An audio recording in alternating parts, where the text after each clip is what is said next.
Sıradan biri değil o benten. Artık onu gördüğünüz Herkes Cartoon Network'ün efsane dönemini çok eskilerde arıyor.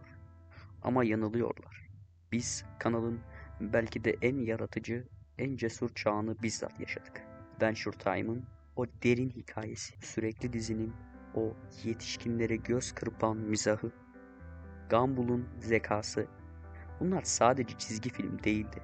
Bunlar birer şaheserdi ama sonra rüzgar tersine döndü. O kaliteli yapımların yerini birbirinin kopyası, basit, ruhsuz ve ucuz işler almaya başladı.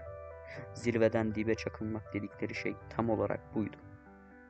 Peki ne oldu da Gumball gibi bir zeka küpünden bugünkü o bebek bakıcısı kanalına dönüştük?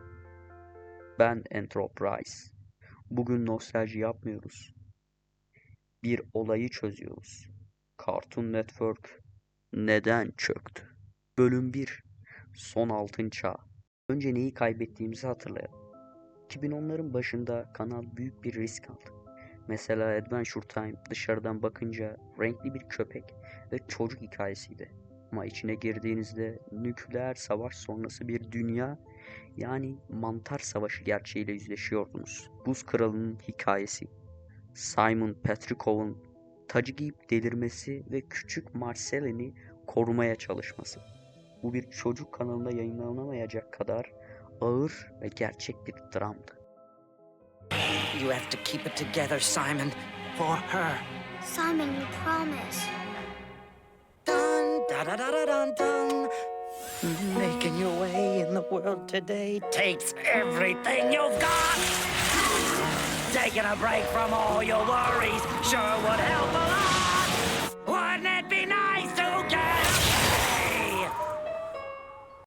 Ya da sürekli dizi Mordecai ve Rigby'nin problemleri aslında bizim problemlerimizdi. İşsizlik, gelecek kaygısı, sorunlar. O dönem kanal izleyicisine aptal muamelesi yapmıyordu. Bize saygı duyuyordu ama bu saygı çok uzun sürmeyecekti. Bölüm 2. Teknik çöküş, Collard stili. Çöküşün teknik bir adı da var aslında. Collard stili ya da internetteki adıyla fasulye ağız sendromu. Dikkatli bakın. Steven Universe, Gumball'ın yan karakterleri, yeni Powerpuff Girls. Hepsinin çizimleri birbirinin kopyası olmaya başladı. Yuvarlak kafalar, fasulye şeklinde ağızlar, basit çizgiler. Neden mi? Çünkü çizmesi kolay.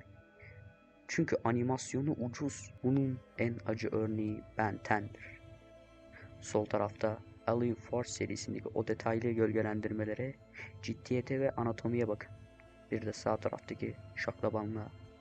Eskiden karakterler havalı olmak zorundaydı. Şimdi ise sadece satılabilir oyuncak olmak zorundalar. Bu bir stil tercihi değil, tamamen bir maliyet hesabıydı.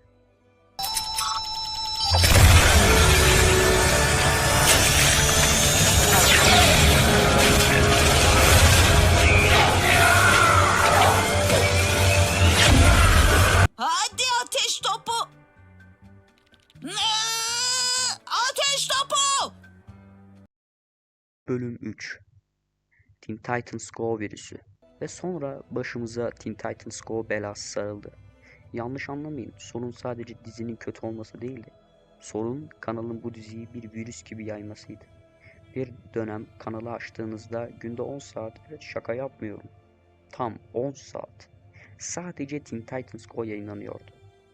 Strateji basitti. Hikaye anlatma, sadece güldür. Kaliteyi düşür, maliyeti düşür. Çocukların dikkat süresi TikTok ve YouTube yüzünden kısalmıştı. Artık 20 dakikalık derin bir hikaye izletmek zordu. Onlar da kolaya kaçtı.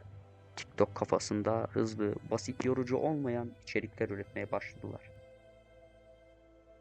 Bölüm 4. Şirket kıyımı ve Infinity Train. Olay sadece çizgi filmlerin kalitesizleşmesiyle de kalmadı. İşin içine kurumsal hırs girdi. Warner Bros. Ve Discovery birleşmesi animasyon tarihinin en büyük kıyımlarından birini getirdi. Infinity Train. Yani sonsuz tren. Adında muazzam bir iş vardı. Karanlık, gizemli, tam da aradığımız o yetişkin tonundaydı. Ne yaptılar biliyor musunuz? Sadece iptal etmediler. Diziyi tarihten sildiler. Vergi indirimi almak için HBO Max'ten kaldırdılar. YouTube videolarını sildiler. Müziklerini platformlardan çektiler. Emek veren sanatçıların işlerini 3 kuruş vergi ödememek için yok saydılar. Cartoon Network artık bir sanatçı yuvası değil, bir vergi indirimi ofisine dönüşmüştü. Belki de büyümemiz gerekiyordu, bilmiyorum. Ama en azından o döneme, o son kaleye şahitlik ettiğimiz için şanslıyız. Gumball'ın zekasını, Finn'in cesaretini ve Mordecai'nin hatalarını gördük. Cartoon Network ismi belki hala tabelada duruyor ama içindeki ruh çoktan o binayı terk etti. İzlediğiniz için teşekkürler. Kanalıma abone olmayı ve videomu beğenmeyi unutmayın. Back to the past.